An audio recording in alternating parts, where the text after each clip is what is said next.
সুপ্রিয় দর্শক সবাইকে শুভেচ্ছা জানাচ্ছি স্বপ্নধরা নিউজ আওয়ার এক্সট্রায় সহযোগিতায় ক্যামব্রিয়ান স্কুল অ্যান্ড কলেজ এবং আলোক হেলথ কেয়ার অ্যান্ড হাসপাতাল।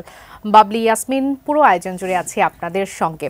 আমার আজকের নির্ধারিত বিষয় রাজনৈতিক ঐক্য সংস্কারের চ্যালেঞ্জ, এই বিষয়টি নিয়ে কথা বলবো। কথা বলার জন্য স্টুডিওতে সম্মানিত দুজন অতিথি এই মুহূর্তে উপস্থিত আছেন।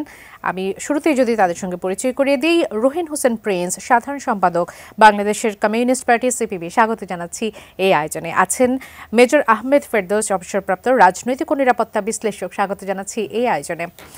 দর্শক, 2024 জুড়ে নানান ঘটনা ঘটেছে।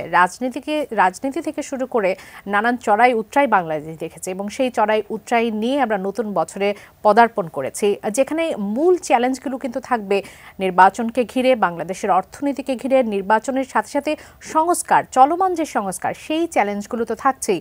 নিরাপত্তা, বাংলাদেশে যারা আসলে বিশ্লেষক আছেন, যারা এসব নিয়ে চিন্তাভাবনা করছেন, তারাও কিন্তু একই কথা মনে করছেন। আমরা তাই এই আলোচনা নিয়ে এগিয়ে যেতে চাই। মূল আলোচনায় যাব। ডক্টর মোহাম্মদ ইউনূস বলেছেন যে নির্বাচনের তারিখ নির্ভর করছে জনগণ কতটা সংস্কার চায় তার উপর। গতকাল আমরা সিপিবির সমাবেশ থেকে সেখান থেকে জেনেছি যে 15ই জানুয়ারির মধ্যে একটি সুনির্দিষ্ট নির্বাচনের তারিখ চেয়েছেন জনাব রহিন হোসেন প্রিন্স, তিনি আছেন আমাদের সঙ্গে। সেই প্রসঙ্গ দিয়ে যদি একটু শুরু করতে চাই, বেশ বড় আকারের একটি সমাবেশ করেছেন আপনারা, ঢাকা সমাবেশ নামে। বিগত কয়েক বছরের কথা যদি বলি, অনেক বড় একটি আয়োজন ছিল। এই সময় এই আয়োজন, সেই আয়োজনটা নিয়ে একটু জানতে চাই। ধন্যবাদ আপনাকে। আমি ভাইকে, ফেসাল ভাইকে ধন্যবাদ জানাচ্ছি এবং যারা শুনছেন তাদেরকে শুভেচ্ছা জানাচ্ছি। হ্যাঁ, একটা রাজনৈতিক প্রয়োজন আমাদের পার্টি উপলব্ধি করেছে এবং আমাদের ঢাকার এবং আশপাশের যে বন্ধুরা তারা উপলব্ধি করেছে যে আমাদের যে রাজনৈতিক বক্তব্য সেটা তুলে ধরার জন্যে আমাদের একসাথে ঢাকায় সমবেত হওয়া দরকার। এবং ঢাকার ঐতিহাসিক সরোয়ার্দী উদ্যানে আমরা ওইখানে একটা কি বলবো, লাল স্কোয়ার তৈরি করেছিলাম। সেই লাল স্কোয়ারেই আমাদের বন্ধুরা এই প্রতিকূল শীতের আবহাওয়ার মধ্যেও তারা সমবেত হয়েছিল। তা আমরা সেখানে প্রধানত জনজীবনের ইস্যুটা যদি বলেন হয়তোবা ওইটা খুব সামনে আসে নাই। আমরা একটা প্রধান কথা, আমি খুব বিস্তারিত যাচ্ছি না, সময়ের হিসাব বুঝি, যে জনজীবনের যে অশান্তি এবং সংস্কারের যে কথাটা সেটা রিলেট করে আমরা বলেছি যে আলটিমেটলি ধরুন এই যে জিনিসপত্রের দাম, বাজার ব্যবস্থার সংস্কার ছাড়া যে আগাবে না, কিন্তু আমরা শুরুই করতে পারলাম না, সুতরাং আসলে সমাধান হবে না। ওইটা দিয়ে আমরা বলার চেষ্টা করেছি যে আমরা যে কথাগুলো বলছি পুরো ব্যবস্থার বদল ছাড়া সমাধান হবে না। তার জন্য প্রকৃতপক্ষে এখন বহুল আলোচিত গণঅভ্যুত্থান বিপ্লব আমরা জানি, আমরা বলেছি একটা সামাজিক বিপ্লব সম্পন্ন ছাড়া কিন্তু মানুষের মুক্তি নাই। যাই হোক, ওই আলোচনায় আর গেলাম না। এবং কৃষক শ্রমিক আমরা যাদের পার্টি, সেই কথাটা আমরা সামনে এনেছি। কিন্তু যে কথাটা আপনি বললেন, আমরা একটা অন্যতম জায়গা সেটা সামনে নিয়ে এসেছি, সেটা হচ্ছে যে আমরা যে গণঅভ্যুত্থানটা করলাম 5.5 মাস, তো এই 5 মাস হয়ে গেল। তো এখন এই গণঅভ্যুত্থানকে ঘিরে এটা মনে রাখতে হবে যে এরকম একটা অভ্যুত্থান সংগঠিত হলে সাধারণত মানুষের ঐক্যতানের মধ্য দিয়ে হয়, কিন্তু অপশক্তি থাকে। আর বিশেষ করে একটা যে শক্তিকে একটা নগ্নভাবে তাদেরকে বিতাড়িত হতে হলো, তারা আছে। তারপরে এই যে দীর্ঘ গণতান্ত্রিক শাসনে কিন্তু নানা ধরনের অপশক্তি বেড়ে ওঠে, তারা আছে। আর ভূ রাজনৈতিক কারণে, যেটা হয়তো একটু কম আলোচনায় আসছে, আজকে আমরা সেটা নিয়েও বিস্তারিত আলোচনা করার খুশি হব আমি, কারণ উনি আছেন, সহ আলোচনা করলে ভালো হবে যে এই ভূ রাজনৈতিক কারণে আধিপত্যবাদী সাম্রাজ্যবাদী শক্তি কিন্তু নানাভাবে এই অপকর্মগুলো করতে চাইবে। সুতরাং সেই জায়গায় দরকার হচ্ছে জনগণের ম্যান্ডেট নিয়ে নির্বাচিত সরকারকে আসা। না হলে আমরা যেটা কালকে পরিষ্কার বলেছি, তাতে হবে কি, যদি কারোর সদিচ্ছাও থাকে সেটা কিন্তু যে কোনো সময় ব্যাহত হতে পারে। তা সেইটা ব্যাহত হওয়া মানে হচ্ছে আমার এই গণ অভ্যুত্থানের চেতনা ক্ষতিগ্রস্ত হবে। এই জন্য আমি দুইটা কথা এখানে অ্যাকচুয়ালি 15 তারিখকে ধরে বলেছি যে 15ই জানুয়ারির মধ্যে সরকারের কাছ থেকে দুইটা সুস্পষ্ট ঘোষণা জানতে চাই। 1 নম্বর হচ্ছে সংস্কারের নামে ওনারা সুনির্দিষ্ট কি করতে চান।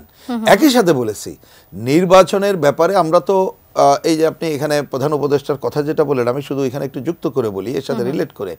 উনি যেটা বলেছেন জনগণের কতটুকু চায়, আমি কথাটা একটু অন্যভাবেই যদি বলতে চাই, প্রথমে আসলে এই যারা সংস্কার করছে বা রাজনৈতিক দল বা আন্দোলনকারী, আমাদেরকে প্রথমে জনগণের সামনে তুলে ধরতে হবে প্রথম যে সুষ্ঠু গ্রহণযোগ্য নির্বাচনের জন্য কতটুকু সংস্কার চাই। কারণ দরকার তো সুষ্ঠু গ্রহণযোগ্য, মানুষ তো হিসেব নিকেশ এখনো কেন 5.5 মাসেও কেন আসছে, সেটি তো আমারও নির্ধারণ করা সম্ভব না। আমারও প্রশ্ন, সেই প্রশ্ন আছে বলেই এর উত্তর নিশ্চয়ই আমাদের দিক থেকে আছে। ওইটা আমরা প্রথম বলেছি যে এইটা জানতে চাই, যার জন্য যদি একটা সুনির্দিষ্ট তারিখ ঘোষিত না হয় তাহলে মানুষের মধ্যে কিন্তু কনফিউশন থেকে যাবে। এই কনফিউশন অপশক্তি সুযোগ হবে, যার জন্য আমরা আশা করব 15ই জানুয়ারির মধ্যে উনি সুনির্দিষ্ট তারিখ বলুক, কোনো অসুবিধা নেই, তারপরে আমরা আলোচনা করি। এবং আমি মনে করি শুধু ওনাকে বলা নাই যে 15 তারিখ বললাম, এই সময় উনি যদি মনে করেন, মানে আমি সরকারের কথা বলছি, কোনো ব্যক্তিকে বলছি না, তাহলে রাজনৈতিক দলগুলো আন্দোলনকারীকে শক্তিকে আস্থায় নিয়ে আমার দুইটা বক্তব্য আবারও। প্রথমে ওনারা বলুক যে আমি ভালো নির্বাচনে যে 1, 2, 3, 4 কথার কথা বলুক, 20টা পয়েন্টে সংস্কার করতে চাই। আমরা আলোচনা করে বলি যে ভাই 20টা হলে হবে না, 25টা লাগবে, তাহলে 30টা লাগবে বা 10টা লাগবে, মানে আমি যে বেশি হইতে পারে কম হইতে পারে, তখন আমরা টাইম ফ্রেম করে কতটুকু সময় লাগবে ওই সময় দিতে কিন্তু আমাদের আপত্তি নেই। কিন্তু সুনির্দিষ্ট না করলে যে কোনো সময় যে কোনো সংকট হতে পারে, এইটা মনে রেখে আমরা সুস্পষ্ট ঘোষণা সরকারের কাছ থেকে চাইছি। কারণ তাই না হলে এই যে গণতন্ত্রের যে যাত্রা, এটা কিন্তু ব্যাহত হবে। আমরা যার জন্যই এই সমাবেশ থেকে আগামী 21 থেকে 27 তারিখ পর্যন্ত গণতন্ত্র অভিযাত্রা নামে দেশব্যাপী আর একটা কর্মসূচিও দিয়েছি। অসংখ্য ধন্যবাদ মেজর আহমেদ ফেরদৌস, আপনার কাছে আসি। যেমনটি জনাব রুহিন হোসেন প্রিন্স বলছিলেন যে আমাদের আসলে ভূ রাজনীতি নিয়ে সেভাবে কথা বলা হয় না, আমাদের সীমান্ত সুরক্ষার বিষয়গুলো নিয়ে কথা বলা হয় না। আপনি শুধু রাজনৈতিক বিশ্লেষকই নন, আপনি নিরাপত্তা বিশ্লেষক। আপনার কাছ থেকে যে জন্য বিশেষ করে এই বিষয়টি জানতে চাইব, যেমনটি আমার শিরোনামে বলছিলাম যে সার্জিস আলম একজন সমন্বয়ক, তিনি বলেছেন শেখ হাসিনার বিষয়ে সিদ্ধান্ত না নিলে ভারতের সাথে সম্পর্ক স্থায়ী হবে না। শুধু এই বিষয়টি নয়, আমাদের বেশ কিছু বিষয় আছে। 5 আগস্ট পরবর্তী বাংলাদেশে দেখেছি চিন্ময় প্রশ্ন থেকে শুরু করে আমরা ক্ষুদ্র জাতিগোষ্ঠী যারা আছে, বিশেষ করে হিন্দু সম্প্রদায়কে নিয়ে নানান ধরনের ইস্যু তৈরি হয়েছে। সেই জায়গাটাতে আসলে বাংলাদেশের সাথে ভারতের সম্পর্ক এখন কোথায় অবস্থান করছে আপনি একেবারে স্পষ্ট করেই বলবেন নিশ্চিতভাবেই, এবং সেই সাথে আসলে আমাদের এটা নিয়ে কতটুকু কাজ করা উচিত সেটিকে আমরা করছি। থ্যাংক ইউ প্রিন্স ভাই আর এটিএন দর্শক, আপনাদের সবাইকে সালাম। আমরা বাংলাদেশ ভারতের সম্পর্ক নিয়ে শুরু করি, আর এরপরে আমরা যাব সীমান্তটা কতটুকু সুরক্ষা আছে। সার্জিসের যেই একটা ক্লেম শেখ হাসিনার সাথে ইস্যুটা না, এটা করি। আর চিন্ময়, তো আমাদের বাংলাদেশের আপনি দেখেন, আমি 5 অগাস্টের পরবর্তী সময়ের কথা দিয়ে আজকে বলি, কারণ এর আগের হিস্ট্রি আমরা সবাই জানি। বাংলাদেশের জনগণের সাথে ভারতের জনগণের কোনো দ্বন্দ্ব নাই।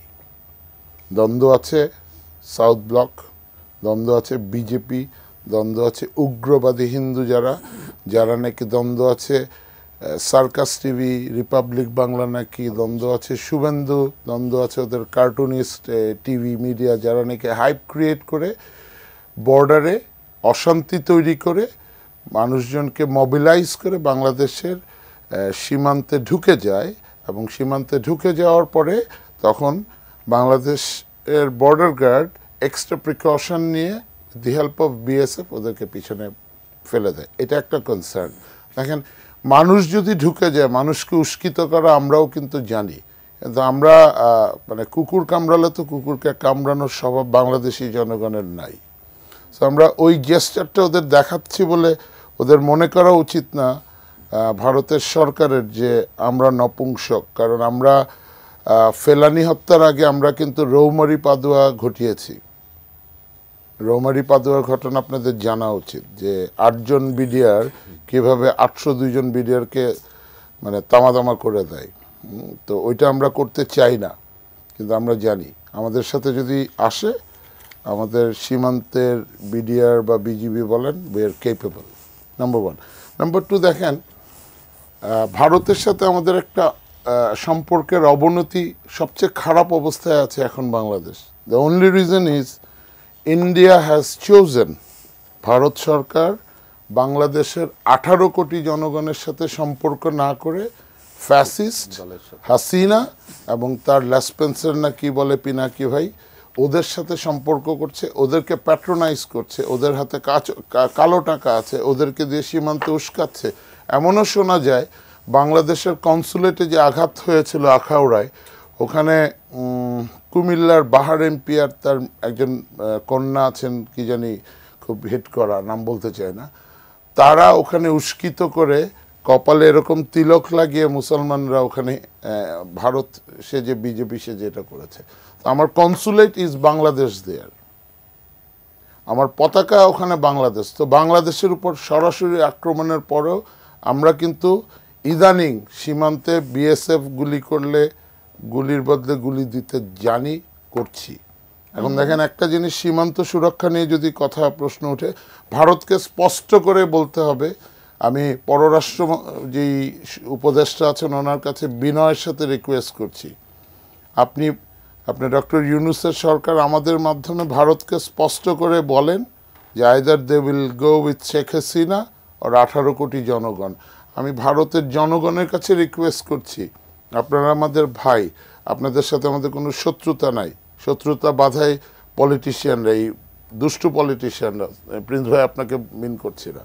সো এরা যারা করে, যারা উস্কিত করে, we don't like them. So let India declare যে we are with the Bangladeshi. এবং কিছুদিন আগে ইন্ডিয়ান একজন সচিব পর্যায়ে একজন এসেছিলেন, ওনাদের আপনারা টিভিতে যেটা দেখেছি, ওরা বলছে আমরা বাংলাদেশের সাথে সম্পর্ক রিবিল্ড করতে চাই। সম্পর্ক রিবিল্ড করতে হলে তো বাংলাদেশের সাথে গুড জেস্টার দেখাতে হবে, ওই জেস্টার কিন্তু আমরা এখনো দেখছি না। সীমান্তে আপনারা যদি আমি একটু স্টেট দিই, আমি বিজিবি হেডকোয়ার্টারের সাথে কথা বলেছি, এই ঘটনার আগে বর্ডারে যে বাংলাদেশের সীমান্তে ঢুকে যাবে এবং বাংলাদেশের কনসুলেটের উপর আক্রমণ করার আগে ওরা কিন্তু ডাবল স্ট্রেংথ করেছিল বর্ডার অবজারভেশন পোস্টগুলি, বিএসএফ। এবং নিয়ম আছে, আন্তর্জাতিক একটা সীমারেখার মধ্যে এত কিলোমিটারের মধ্যে আর্মি আসতে পারবে না। ওরা কিন্তু ওখানে আর্মি ডিপ্লয় করেছিল অন্য ফর্মে, যে এখানে উত্তেজনা হলে তো, যেমন এখন আমরা আর্মি ডিপ্লয় করা, যে পুলিশ মরা কলা গাছ নাড়া দিলেও কলা পড়ে না। সো বাংলাদেশ আর্মিকে আপনাকে পুলিশের কাজ করাচ্ছেন আপনারা, বাংলাদেশ আর্মিকে ট্রাফিকিং করাচ্ছেন আপনারা, আপনারা মানে আমরা। রাষ্ট্র বাংলাদেশ আর্মিকে 10টা কাজ দিয়েছে, হাত হলো 2টা, কিছু করলেও বিপদ, না করলেও বিপদ। কিছু করলে বলে ক্ষমতা নিয়ে নিচ্ছে, হোয়াট ইজ দিস? কিছু না করলে বলে এই সেনাবাহিনী আনসার হয়ে গেছে, দিস ইজ ভেরি ব্যাড। আমরা চাই না সেনাবাহিনী জনগণের প্রতিপক্ষ হোক, we never want, কারণ I am not trained to kill you, you are my sister, I am not trained to kill him, but I am definitely trained to kill my enemy, সেটা BSF হোক আর Myanmar হোক। আমরা আমাদের সৈনিকদেরকে motivate করে, আপনার টিভিতে বলেছিলাম, আজকে বলতে আবার বাধ্য হচ্ছি প্রিন্স ভাইয়ের জন্য, যে এখানে যদি গুলি হয়, সামনে যদি 300 গজ সামনে গুলি হয়, প্রিন্স ভাই সবাইকে নিয়ে যদি বলি চলেন গুলি করি, যান, কেউ যাবেন না। আমার সৈনিক যাবে, because they are trained, because they are motivated. তোমরা সার্বভৌমত্ব রক্ষা করো, তোমরা তোমাদের শেষ গুলি পর্যন্ত তোমার স্ত্রী, তোমার কন্যা, তোমার মা ধর্ষিত হবে না, পিরিয়ড। সো ওই মোটিভেশনের কারণে কিন্তু ওরা জানে, এবং ওরা জানে রাষ্ট্র সেনাবাহিনীর মারা গেলে দায়িত্ব নেবে। তো রাষ্ট্র তো দায়িত্ব নিচ্ছে না ভাই, প্রিন্স ভাই, আপনারা আমাদেরকে আর কিসে লাগাবেন, কতদিন মাঠে রাখবেন? আমার সোলজারদের দিকে আপনারা দেখছেন, একবারও চিন্তা করছেন ওরা বাড়ি যায় কিনা? ওরা মানুষ না? তো ওদেরকে কি এই পচা সমাজে রাখলে তো করাপ্টেড হয়ে যাবে। এটার দায় কার? এটা দায় রাষ্ট্রের। 1/11 তো এটা না।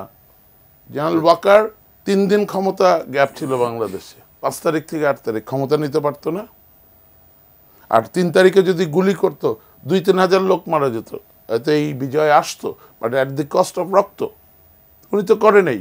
আর আমাদের এখানে দেখেন ভাই, কিছু মনে করেন, আমি একটু গলা ব্যথা বলে হচ্ছি না, আমার গলায় জোরের দিয়ে কথা বলতে হচ্ছে, যে আমাদের সোলজারদের এখনও, প্রথম আলোর রিপোর্টটা পড়েন, জেনারেল ওয়াকার কি বলেছেন, ভেবেন না আমি জেনারেল ওয়াকারের পক্ষও নিচ্ছি। General Waker is an institution, সেই আর্মি ইজ অ্যান ইনস্টিটিউশন। এই আর্মিকে যদি কেউ মেলাইন করে, আর্মিকে আপনারা কেন রাস্তায় নামান, রাস্তা বানাতে দেন কেন? কারণ পিডাব্লিউডি ফেল করে, রোডস অ্যান্ড হাইওয়েজ ফেল করে, রাস্তা বানায় ভেঙে যায়, বাস দেখা যায়।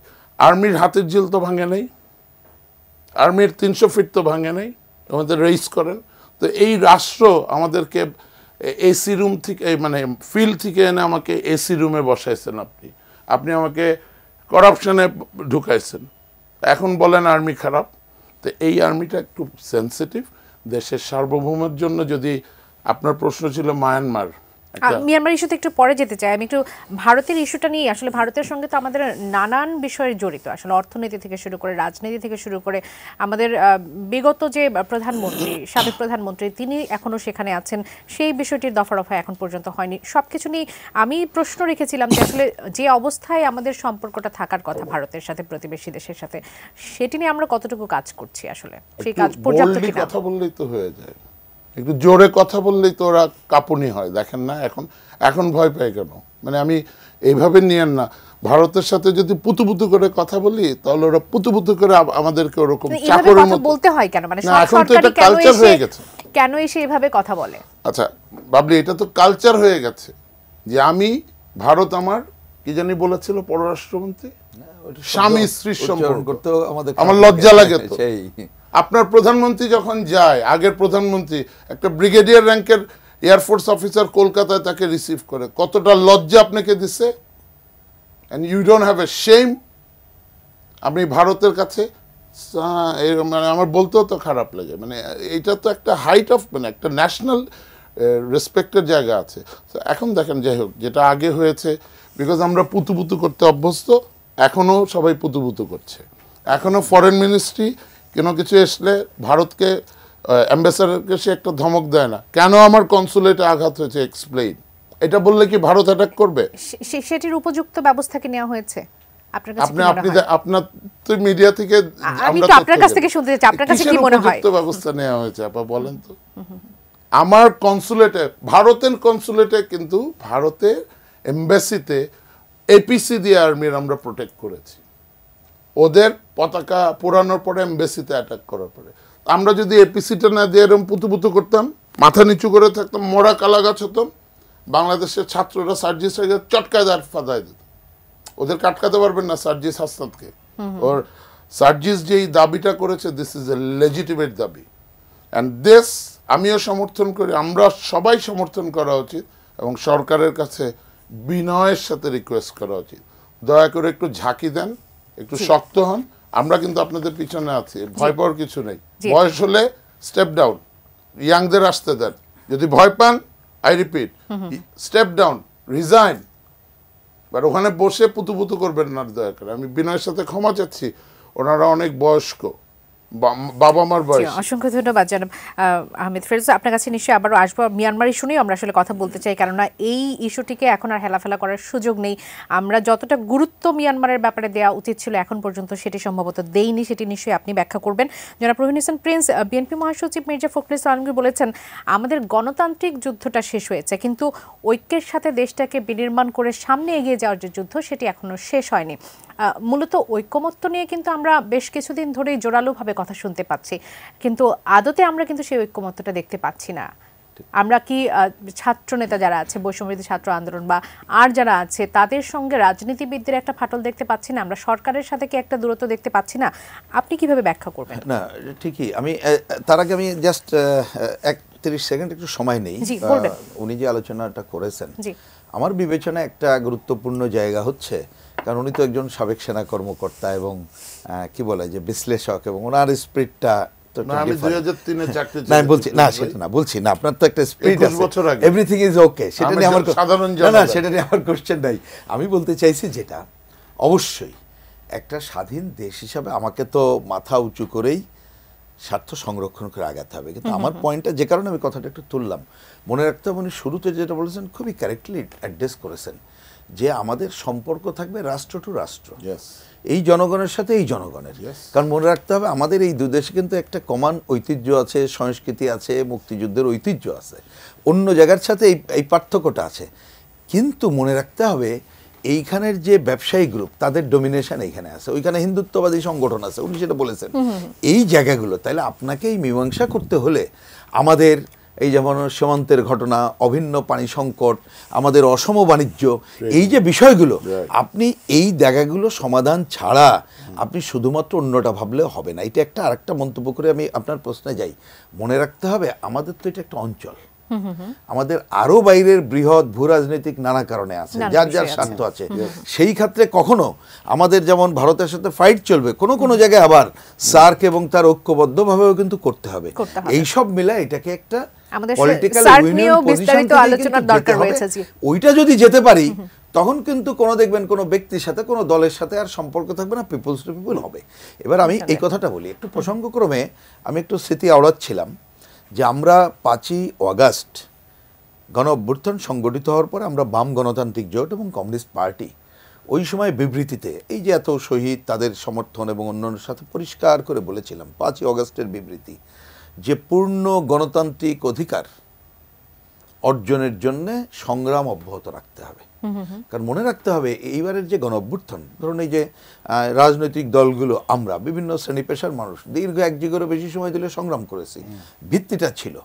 কিন্তু শেষ দিকে এসে ছাত্র বন্ধুর একটা স্ট্র্যাটেজিক ফোর্স হিসাবে যে ভূমিকাটা পালন করলো, সবাই কিন্তু তার সপক্ষে যেই আমরা ভূমিকাটা পালন করলাম। তাহলে এটা দাঁড়ালোটা কি? তার মানে আগে যে রাজনৈতিক দলগুলো তার সাথে অন্য ফোর্সও যুক্ত হলো। সেইখানে আগের মতো তো সবার ঐক্যতানটা ছিল না, কিন্তু সফল হলাম অভ্যুত্থানে। তো এই অভ্যুত্থানের পরে ওই যে গণতন্ত্রের অভিযাত্রা ঠিক রাখার জন্যে অন্তত পক্ষে কিছু জায়গায় তো ঐক্যমত্যকে ধরে আগানোর দরকার, কিন্তু এটাই বাস্তবতা স্বীকার করেন আর না স্বীকার করেন। তথ্য বলছে এই 5 মাসে তো সেটা গড়ে তোলা যায় শেষ পর্যন্ত আমরা সেই ঐক্যমত্যটা বরঞ্চ কতগুলো জায়গায় ফাটলের জায়গাটা দেখা যাচ্ছে। কিন্তু আমি ওই যে শুরুতেও বলেছি এই ধরনের ফাটল হলে সুবিধা কারা নেবে? সুতরাং আপনাকে তো ন্যূনতম একটা লক্ষ্য স্থির করতে হবে যে অনেকগুলো ঘটনা আমরা করব, অনেকগুলো সংস্কারের প্রয়োজন আছে, কিন্তু আমার এই এই যে সরকার অন্তর্বর্তীকালীন সরকার তার কাছে তো সবটা আশাও করে লাভ নেই, কারণ সংস্কার তো একটা চলমান প্রক্রিয়া। একটা খুব আমি সারলীকরণ করে বলে পৃথিবী যতদিন থাকবে আপনি কিন্তু এই ধরনের কাজ চলতেই থাকবে, আপনি সুতরাং ওটা তো বাতিল করতে পারবেন না আপনি। সুতরাং ওই কাজটা যদি না করে মানে ওইটাকে আমি যদি মনে করি ওইটা ছাড়া কিছু হবে না, তাহলে তো একটা ভুল জায়গায় যাব, তাহলে কিন্তু ওই যে সংকট আমি শুরুর আলোচনায় বলেছি ওই জায়গাগুলো থাকবে। সুতরাং ন্যূনতম কিছু পয়েন্টে ঐক্যর ভিত্তিতে করতে হবে, যেটা আমি প্রথমেই আলোচনা করেছি। আমরা যে 15 তারিখের কথাটা বলেছি, আমরা কিন্তু আন্দাজে বলছি না, আমরা বলছি 15 তারিখের আগেই ওনারা নানাভাবে বলছেন হয়তো রাজনৈতিক দলগুলোর সাথে বসে ঐক্যমত্য প্রতিষ্ঠার মাধ্যমে করুন। আচ্ছা, আপনারাও রাজনৈতিক দলের সঙ্গে জি আলোচনা করতে চাচ্ছেন, সেই বিষয়গুলো নিয়ে নিশ্চয়ই কথা বলবো। দুজন দর্শক আছেন, দর্শক স্বাগত জানাচ্ছি আয়োজনে। কে বলছেন, কোথা থেকে বলছেন, আপনার প্রশ্নটি করবেন। আসসালামু আলাইকুম। ওয়ালাইকুম সালাম। রংপুর মিডিয়াপুর থেকে আলামিন। জি বলবেন। আমার প্রশ্ন হচ্ছে, কোটা সংস্কার আন্দোলনের মধ্য দিয়ে আওয়ামী লীগ সরকারের পতন হলো, সেক্ষেত্রে জাতীয় সংসদ নির্বাচনে সেই নারী কোটা এখনো বিদ্যমান। আমার প্রশ্ন, বিএনপির 31 দফার মধ্যে জাতীয় সংসদ নির্বাচনে নারী কোটা সংস্কারের বিষয়ে কিছু বলা নেই কেন? কোটা সংস্কারের বিষয়ে কিছু বলা নেই কেন? জি ধন্যবাদ, আপনি থাকুন আমাদের সঙ্গে। আরো একজন দর্শক এই মুহূর্তে আমাদের সঙ্গে আছেন। কে বলছেন, কোথা থেকে বলছেন, আপনার প্রশ্ন করবেন। আমি কিন্তু দুয়ারি পটুয়াখালী থেকে বলছি। জি বলবেন। হ্যাঁ, আমার প্রশ্নটা হচ্ছে দুজন অতিথির কাছে। সেদিনকার শহীদ মিনারে বৈষম্য বিরোধী ছাত্র আন্দোলনের এক কর্মী বলেছে যে প্রয়োজনে আর একটা ফেসিবাদের পতন ঘটানো হবে, ঠিক আছে। আবার আজকে বিএনপি মহাসচিব মির্জা ফখরুল ইসলাম আলমগীর বলছে যে নতুন করে ষড়যন্ত্র শুরু হচ্ছে। তো আমি বলছি দেশ কি আবার একটা মানে গৃহযুদ্ধের দিকে যাচ্ছে কিনা, এটাই হচ্ছে প্রশ্ন আমার দুজন অতিথির কাছে। অসংখ্য ধন্যবাদ। দুজন দর্শক ছিলেন বিরতির আগে আমাদের সঙ্গে, সেই প্রশ্নগুলোর উত্তরে একটু আগে নিতে চাই। জনাব আহমেদ ফেরদৌস, আপনার কাছে একটু আসি। আমার শেষের যে দর্শক ছিলেন পটুয়াখালী থেকে, তিনি প্রশ্ন করেছেন যে আমরা দেখে গতদিন একটি আয়োজনে তিনি দেখেছেন যে শহীদ মিনার থেকে একজন সমন্বয়ক বলছে যে আরেকটা ফ্যাসিবাদের তারা পতন ঘটানোর তারা হুঙ্কার দিচ্ছে, আরেকটা ফ্যাসিবাদ। এই ফ্যাসিবাদটা আসলে কাদেরকে মিন করা হচ্ছে, তারা কারা? এবং সেই সাথে মির্জা ফখরুল ইসলাম আলমগীর বিএনপির থেকে তিনি বলেছেন যে নতুন ষড়যন্ত্রের গন্ধ পাচ্ছেন বা নতুন ষড়যন্ত্র দেখছেন। সেই ষড়যন্ত্রটা আসলে কিসের ষড়যন্ত্র? আমরা কি তিনি আশঙ্কা প্রকাশ করেছেন আমাদের দর্শক যে গৃহযুদ্ধের দিকে আমরা যাচ্ছি কিনা? দর্শককে আমি স্যালুট জানাই এত সুন্দর একটা প্রশ্ন করার জন্য। আমার মনের কথাটা উনি বলেছেন। আমি দর্শকের কাছে বলছি, আমি মন খুলে কথা বলতে পছন্দ করি।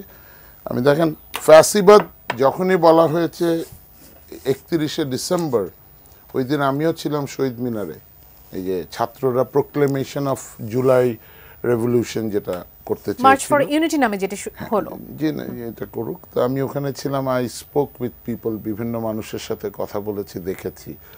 তো এইটা বলার আজকে হলো, এটা বলার 2-3 দিনের মধ্যেই যখন আমাদের বিএনপির জেনারেল সেক্রেটারি বলেন যে ষড়যন্ত্রের গন্ধ, তখন ফ্যাসিবাদ আর ষড়যন্ত্র হলো এরকম একটা সাংঘর্ষিক আর ঘুটুঘুটু ষড়যন্ত্র। মানে ঘুটুঘুটু শব্দটা হলো ঘষেটি বেগম থেকে আসা যেই তত্ত্ব, ওটাকে আমি বলি ঘুটুঘুটু। একটা জিনিস স্পষ্ট করে বলি যে উপদেষ্টা সরকারের যে রাজনৈতিক ওই বা আইনি বৈধতার একটা অভাব আছে, এটার কারণে কিন্তু একটা রাজনৈতিক সংকট তৈরি হয়েছে। যেমন প্রিন্স তিনি বলছিলেন যে আসলে ম্যান্ডেটের যে বিষয়টি, জনগণের ম্যান্ডেটের বিষয়টি, ম্যান্ডেটের একটা বিষয়, আমরা ওনাদেরকে এই বেনিফিট অফ ডাউট দিতে চাই, ছাত্র জনতা মিলেই তো ওনাদেরকে আর কি ম্যান্ডেট চায়, তারপরে কেন সাহস নাই, এই যে আবার সরি ফর মাই ল্যাঙ্গুয়েজ পুতুপুতু। তো এই ওনাদের মধ্যে এই অনিশ্চয়তা যে ক্ষতটা তৈরি হয়েছে, এটা রাষ্ট্রের জন্য কতটা ক্ষতিকর, এটার একটা এক্সাম্পল হলো যে উপদেষ্টাদের মধ্যেই কিন্তু একটা দ্বন্দ্ব দেখা যাচ্ছে স্পষ্ট।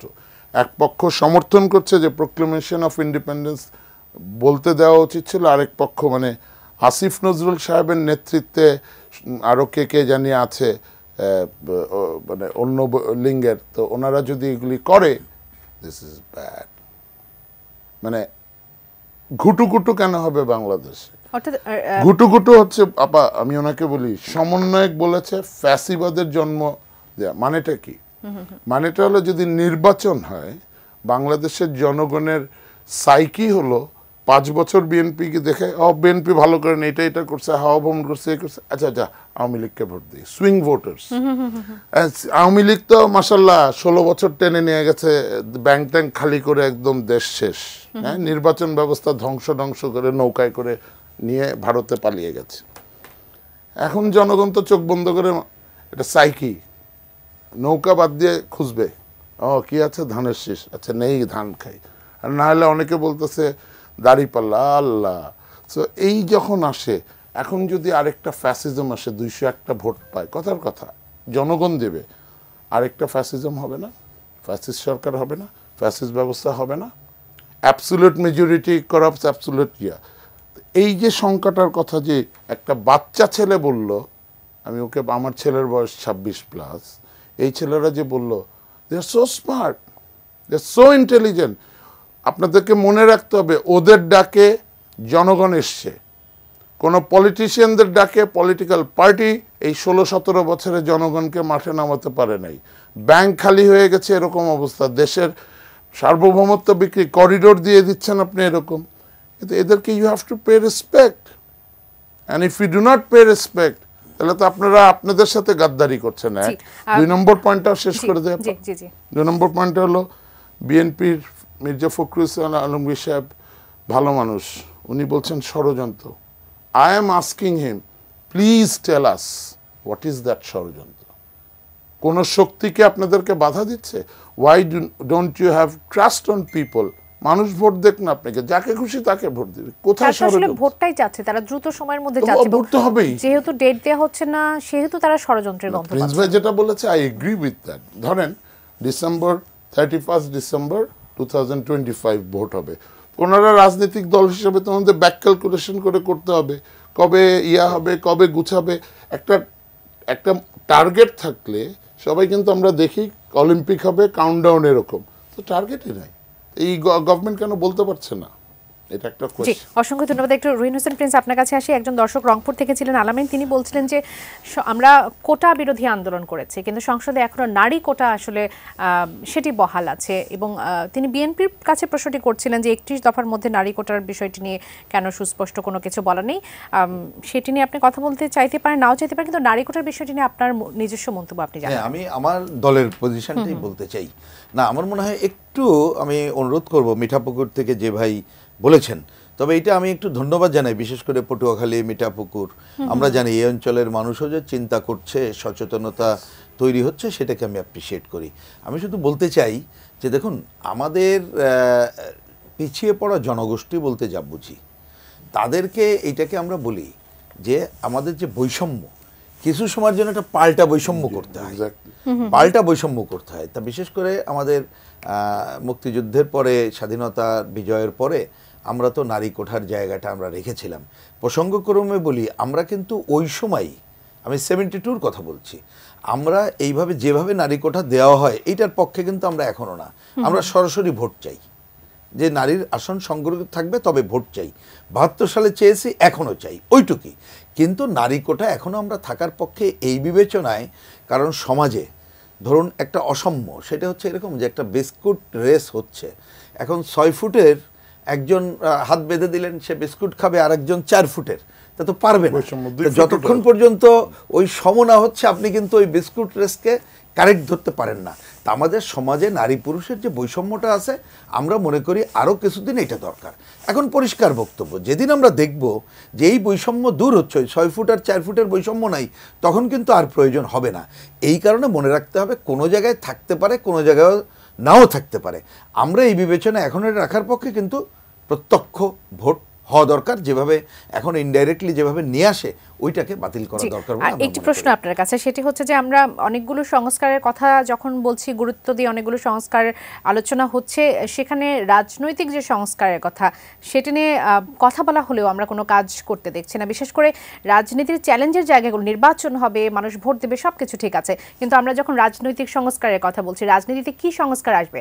আমরা কি পরিবারতন্ত্রের যে আসলে যে প্র্যাকটিসটা বিগত সময়গুলোতে দেখে এসেছি, ব্যক্তিকেন্দ্রিক যে আমরা বিগত সময়ে যে প্র্যাকটিস, সেখান থেকে বের হয়ে আসার কি কোনো সম্ভাবনা আছে?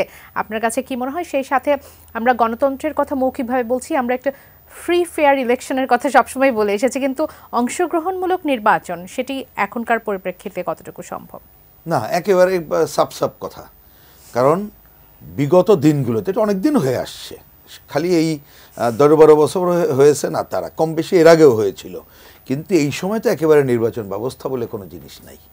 সুতরাং এটাকে পুরোটাই আমরা বলেছি, একটা আমূল সংস্কার ছাড়া ভালো নির্বাচন, সুষ্ঠু ভালো নির্বাচন করা যাবে না। এখন আমূল সংস্কার শব্দ চয়নের মধ্যে থাকার দরকার নেই, স্পেসিফিক করতে হবে। যেমন ধরুন, হয়তো অত আলোচনার এখন আমি সুযোগ পাবো না, বোঝার জন্য বলি, আমরা পারলে পুরো এই যে সংসদীয় যে সিস্টেম, বলতে আমি বলছি ভোটের সিস্টেম, স্থানীয় সরকারকে আপনি ডাইরেক্ট ভোটের দিকে চলে যান, ব্যক্তি অমুক জায়গায়, তাকে আপনি এম্পাওয়ার্ড করে দেন। আর আমাদের সংসদ একেবারে সংবিধানে যেটা আছে, তারা প্রধানত আইন প্রণয়ন করবে এবং রাষ্ট্রের অন্যান্য বড় কাজগুলো করবে। স্থানীয় উন্নয়নের জায়গাটা তাদের প্রধান হওয়ার দরকার নেই। তাহলে এখানে সংখ্যানুপাতিক পদ্ধতি সহ আরও পদ্ধতি ভাবা যেতে পারে। আচ্ছা, ওইটাও আমি রাখলাম আলোচনার জন্য। আরেকটা আমরা বলেছি যে অন্তত পক্ষে পুরো ভোটের প্রচার প্রোপাগান্ডার দায়িত্ব যদি নির্বাচন কমিশন নেয়, কারণ এখনো ভোট কিন্তু টাকার উপরে নির্ভর করে, পেশি শক্তির উপরে নির্ভর করে, প্রশাসনিক কারসাজি নির্ভর করে। সেটা হয়তো একটা ইন্টারিম গভর্নমেন্ট বা গভর্নমেন্ট যদি হস্তক্ষেপ না করে, এটা হয়তো দূর করা যাবে। আর একটা নির্ভর করে কিন্তু সাম্প্রদায়িক এবং আঞ্চলিক প্রচারণা। তাহলে এটা অনেকদিন বলেছে, এই 4 শত্রু মুক্ত করা ছাড়া তো আপনি পারবেন না। তাহলে এইগুলো হচ্ছে সংস্কারের কাজ, আপনি এর আগে করতে পারবেন কিনা সেটা দেখতে হবে, সেটা করতেই হবে। আমরা মনে করি ওটা না করে নির্বাচনে যাওয়া যাবে না, এই ব্যাপারে পরিষ্কার, কিন্তু এটি বেশি সময় দরকার না। এগুলো নির্বাচন কমিশন হাতেই যথেষ্ট ক্ষমতা আছে, তারাই কিন্তু পারে। সুতরাং এই কাজগুলো আমরা করতে পারি। এবার আসি, অবশ্যই বাস্তবে আমার সংবিধানের মধ্যে, আমরা তো সংবিধানের কি বলবো যে অসম্পূর্ণতা দূর করার কথা বলি, এমন অনেকগুলো উপাদান আছে। ধরুন প্রধানমন্ত্রী, সংসদীয় গণতন্ত্র, কিন্তু পাওয়ারটা এমন, সেটা আপনি তো খর্ব করার জায়গায় যেতে হবে। যেমন আমরাও তো মনে করি দলগতভাবে যে 2বার প্রধানমন্ত্রী থাকার দরকার নেই, অন্যান্য বিষয়গুলো, তা সেগুলো আপনি দেখবেন। আমাদের একটু জাস্ট অভিজ্ঞতার জন্য বলি, আমাদের নির্বাচন ব্যবস্থার সংস্কারের মধ্যেও কিন্তু আমরা এ ধরনের কিছু জিনিস সেফটি ক্লজ নিয়ে আসতে পারি ঐক্যমতের ভিত্তিতে। সেই ঐক্যমত্য করার মধ্য দিয়ে কিন্তু আমরা এই যে বলছেন পরিবারতন্ত্র, কর্তৃত্ববাদ অমুক জায়গায় ধ্বংস করতে পারি। কিন্তু একটা গুরুত্বপূর্ণ আলোচনা কম হয়, যেমন আজকে আপনি এই যে ভূ রাজনৈতিক অন্য আলোচনাটা শুরু করলেন, আমি একমত হচ্ছি। সেটা হয় কি, এগুলো হয় কেন? আপনি অর্থনৈতিক দুর্বৃত্তায়নের ধারা যদি ঠিক থাকে, কেউ যদি মনে করে যে এমপি হওয়া মানে জমিদার হয়ে গেলাম, কামাই রোজগারই বড়, এবং একটা পরিবার, এই পরিবার কিন্তু আপনি দেখছেন, এর আগে খালি কেন্দ্রীয় পরিবার আপনি দেখেন নাই, মানে দেখছি হয়তো, কিন্তু এলাকায় জমিদারের আবির্ভাব দেখেন নাই, জেলায় উপজেলায় অ্যাবসলিউট হয়েছে দেখবেন। তার মানে ওই জমিদার তন্ত্রই যেন বসে আছে। কিন্তু আপনি বোঝার জন্য বলি, আমরা একটু বলি যে ধরেন যদি আমরা এরকম সিস্টেম করতে পারি যে এমপি যিনি হবেন বা আমরা স্থানীয় সরকারের নির্বাচন যারা করবেন, যতদিন ওই পিরিয়ডে থাকবেন তিনি তার আত্মীয় স্বজন কোনো ব্যবসা বাণিজ্য করতে পারবেন না। তার জন্য যা দরকার হলে এখন যা বেতন ভাতা আছে তার থেকে আমরা বাড়িয়ে দেবো পরিবারের জন্য। আমাকে একদিন একজন বললো যে ভাই এইটা হলে কেউ তো আরে, আমি কেউ যাবে না তা না, বলেন যে যারা জেনুইন রাজনীতি করতে চায় তারা যাবে, তাহলে আমি বলছি যে আপনি প্রথমে কিছুগুলো সেফটি ক্লজ করতে হবে, সেটা হচ্ছে সংস্কারের মধ্যে আসবে। আর এই ব্যাপারে প্রধান কাজ হইতে হবে জনগণকে সচেতন হইতে হবে, সেটা একদিনে হবে না। আমি যদি এই ধরনের কতগুলো কাগজের মানে কি বলবো যে আইনের মধ্যে নিয়ে আসতে পারি, ঐক্যমত্য তৈরি করতে পারি, এবং জনগণ যদি মানে কি বলবে হ্যাঁ কে হ্যাঁ বলতে পারে, না কে না বলতে পারে, তাহলে আসলে কার্যকর ভূমিকা পালন করতে পারে। জনাব আহমেদ ফেরদৌস, আপনার কাছে আসি। আমরা শুরুর অংশে আসলে মিয়ানমারের ইস্যুটা রেখে দিয়েছিলাম, এই অংশে আলোচনা করব বলেই। মিয়ানমারের সাথে বাংলাদেশের বা প্রতিবেশী হলেও যেই আসলে গুরুত্ব দেওয়া দরকার ছিল সীমান্ত বিষয়টিকে, সেটি আসলে আমরা সেভাবে গুরুত্ব কখনোই দেইনি। কূটনৈতিক যে যোগাযোগের জায়গা ছিল সেটিকে আমরা আসলে সেই গুরুত্বটি দেইনি। এখনকার পরিস্থিতিটা আলাদা। আমরা দেখছি যে আরাকান আর্মি আমাদের সীমান্তবর্তী বেশ কিছু জায়গা আসলে তারা দখল করে নিয়েছে, সেটি একটা টেনশন ক্রিয়েট করছে। রোহিঙ্গা ইস্যু আমাদের বাংলাদেশের সবথেকে বড় সংকটগুলোর মধ্যে অন্যতম একটি। আপনি কিভাবে দেখছেন মিয়ানমারের সাথে আমাদের সম্পর্কের জায়গায় কি হওয়া উচিত? থ্যাংক ইউ, এটা ভেরি গুড কোয়েশ্চেন। সবাই ইন্ডিয়া নিয়ে ব্যস্ত, আমাদের এই ঘুটুঘুটু নিয়ে ব্যস্ত, বাট দ্য ফ্যাক্ট ইজ 92 থেকে আমরা ওখানে যুদ্ধ করতে গিয়েছিলাম কুমিল্লা থেকে, যখন প্রথম রোহিঙ্গারা আসে। তো আমরা খুব থ্রিল ছিলাম যে একটা যুদ্ধের এক্সপিরিয়েন্স পাবো। যুদ্ধের আগের ইয়েটা বলে আমাদের দরবার হয় কুমিল্লায়, আমার commanding officer the then lieutenant major Hasan Nasir, পরে সে বিখ্যাত ব্রিগেডিয়ার হাসান নাসির, দরবারের সৈনিকদের অফিসারদের বলছে, এই তোরা কারা যুদ্ধ করতে যেতে চাস না, হাত তোল, যেতে পারিস। কারণ এর আগে একটা এরকম ছোটোখাটো ইনসিডেন্ট। তো উত্তর ছিল সৈনিকদের যে সবাই হাত এরকম, মানে সবাই যুদ্ধ করতে যেতে চায়।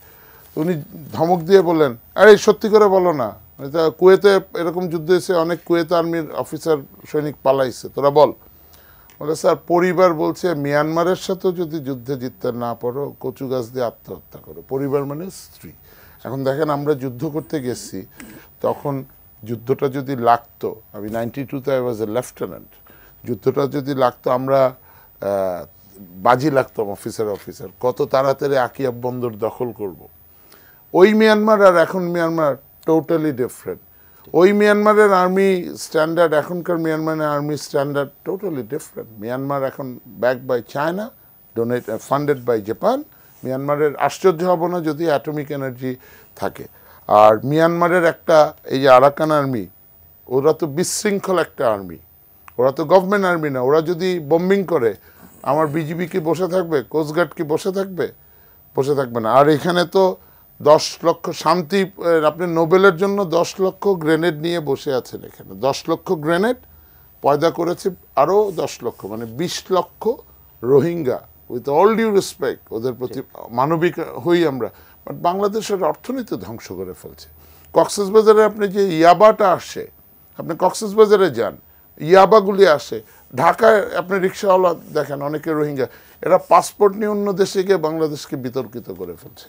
এটা একটা জিনিস। আর আরেকটা ইম্পর্টেন্ট জিনিস হলো, এই রোহিঙ্গা ইস্যু কোনোদিনই রিজলভ হবে না যদি চায়নার সাথে সম্পর্কটা বাংলাদেশের ঠিক না। জি, অসংখ্য ধন্যবাদ জনাব রহিন হোসেন প্রিন্স।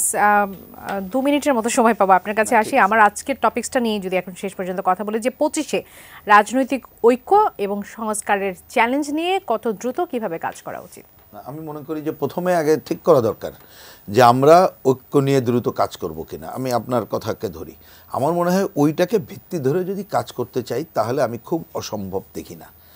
কারণ এটা ঠিকই যে এই যে উপদেষ্টা মানে যে সরকার এখন আছে অন্তর্বর্তীকালীন, তারা তো একরৈখিক সরকার না, এক চিন্তার না, এক দলের না, নানা মত আছে, আচ্ছা থাকবে। কিন্তু তারা যদি আস্থায় নিতে পারে, শুরুতে যে কথাটা ওনারা বলছিলেন, আমি প্রধান উপদেষ্টার কথাকে যদি গুরুত্ব দেই, যেমন ধরেন সংস্কার নিয়ে যখন আলোচনা হলো আমাদের সাথে, আমরা বাই দা বাই বললাম যে আপনি বলছেন সংস্কার না করে কিছু করবেন, এটা তো হবে না। তা বলো যে ঠিক আছে, এত তো বিষয় না, যার যার কথা বলুক। আমি যদি দেখি ঐক্যমত্য আমার 10টা পয়েন্টে আছে আর বাকিগুলোতে ওই 10টাই গ্রহণ করব, আর যদি দেখি 5টায় অল্প একটু এদিক ওদিক আছে আলোচনা করে ঠিক করব। আমি বলবো উনি সেই জায়গাটায় যদি ঠিক থাকেন তাহলে কিন্তু ঐক্যের কোনো সমস্যা না। রাজনৈতিক দলগুলো অন্যরা মিলে আমরা আলোচনা করি, যতটুকু ঐক্যমত্য আছে সেই ঐক্যমত্যের জায়গায় যাওয়ার মধ্য দিয়ে যদি আমরা অগ্রসর হতে পারি তাহলে সংকট দূর হওয়া যাবে। আমরা ওই কথাটা আমাদের দিক থেকে কমিউনিস্ট পার্টি এবং বাম জোটের দিকে বলছি। দেখুন, মানুষ যে ভোট দিতে পারে নাই বলেই তো আজকে এই সংকটটাই ক্ষোভ, এটা তো ছিল। আপনি ওই সময় কিন্তু শেখ হাসিনা ধরনের একটা তত্ত্ব হয়েছিল, কি এটাকে খেয়াল আছে, যে উন্নয়ন ঠিক রাখতে গেলে সরকারের ধারাবাহিকতা রক্ষা করতে হবে, ডিফ্যাক্টো যে কোনোভাবে সরকারে থাকতে হবে। এখন যদি আপনি একটা এরকম ট্যাবলেট সংস্কার ট্যাবলেট বললেন কিন্তু বাস্তবের কাজ দেখালেন না, দীর্ঘায়িত করার কাজটা আসলো, আপনি কিন্তু একটা অন্য ধরনের আর একটা সংকটের মধ্যে ফেললেন। সুতরাং আমি মনে করি রাজনৈতিক দলগুলোর সাথে আলোচনা করলে এই সংকট দ্রুতই দূর হবে। এবং টার্গেট একথা তো উনি এসেও বলেছেন যে এটা তো এই রাজনীতির এগুলো আমাদের কাজ না, আমরা এটা করিডোরে নিজেদের অন্য কাজে চলে যেতে চাই। তাহলে ওনারা হচ্ছে সবার সালাম পাওয়ার জায়গায় থাকবেন, এটুকু মনে রেখেই আগাইতে পারলেই ভালো। ধন্যবাদ জনাব রহিন হোসেন প্রিন্স, ধন্যবাদ জনাব আহমেদ ফেরদৌস আমাদের আয়োজনে যুক্ত হবার জন্য। দর্শক, এতক্ষণ আপনারা যারা আমাদের সঙ্গে ছিলেন, এটিএন নিউজের সঙ্গে থাকুন, নিউজ আর এক্সট্রার সঙ্গে থাকুন। আগামী পর্ব দেখার আমন্ত্রণ জানিয়ে যেখান থেকে বিদায় নিচ্ছি। ধন্যবাদ সবাইকে, শুভরাত্রি।